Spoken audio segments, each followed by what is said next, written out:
Imagine standing alone in a desert, facing a massive army.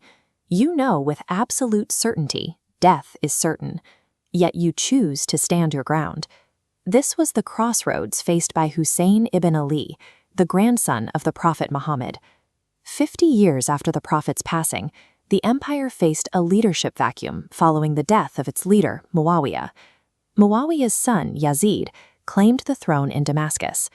Yazid sought to rule with absolute authority, demanding a formal oath of allegiance from the most respected members of society to legitimize his reign. Husayn refused. For the grandson of the Prophet, endorsing a leader known for corruption was a compromise he could not make. To avoid an immediate conflict in Medina, Husayn departed for the sanctuary of Mecca.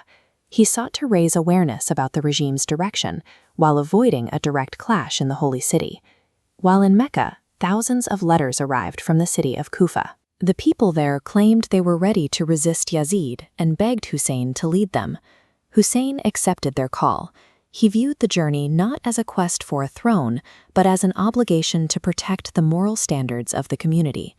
Husayn sent his cousin, Muslim bin Aqil, to Kufa to confirm if the people's written promises matched their true intentions. The response from Damascus was swift.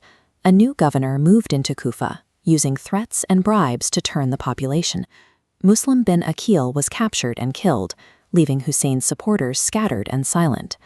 Unaware that his support in Kufa had collapsed, Husayn's caravan was intercepted by a battalion of Yazid's army. The commander, blocked their path to Kufa and forced them into the desert. On the 2nd of Muharram, the small group of family and companions reached the desolate plains of Karbala. They were forced to pitch their tents in a vulnerable, waterless expanse. Within days, thousands of soldiers under Umar ibn Sa'ad arrived to reinforce the blockade. By the 7th of Muharram, the small camp was completely surrounded. Encircled by an army of thousands, Husayn's camp was physically cut off from the rest of the world. They stood alone in the desert, the only group still refusing to recognize Yazid's authority.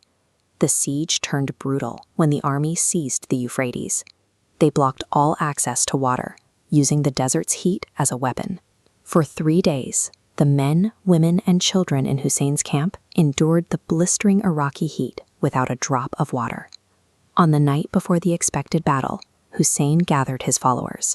He told them they were free to leave under the cover of darkness. Every one of them chose to stay.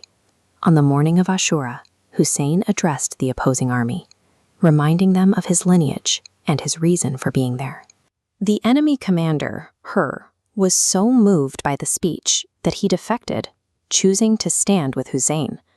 The fighting began. 72 men faced thousands. Husayn's companions fought in small groups, holding their ground until the end. Eventually, Husayn was left alone. He witnessed the death of his infant son and continued to fight until he was overcome by the soldiers, killed, and beheaded. Yazid's forces controlled the desert, but they could not silence the event. By refusing to submit, Husayn ensured that the principles he stood for would be remembered long after the army that killed him was gone. To understand this tragedy, we have to ask why Husayn did not simply offer the pledge to save his family. If the grandson of the Prophet had accepted Yazid's rule, he would have effectively validated a system where personal whim and power took priority over justice and the established teachings of his grandfather. This sacrifice created a clear distinction between the pursuit of power and the preservation of truth, setting a standard of integrity for future generations. The events at Karbala serve as a continuing challenge for those witnessing injustice today. It forces a choice: to remain silent when principles are at stake, or to follow the example of the Prophet's grandson and stand firm. Success on that day was not measured by who survived the battlefield, but by the fact that the message survived the massacre. এমন আরও দিনী ও শিক্ষণীয় video পেতে চ্যানেলটি subscribe করুন। ভিডিওটি উপকারী মনে হলে শেয়ার করুন, কারণ ভালো কাজে সহযোগিতা করাও সওয়াব।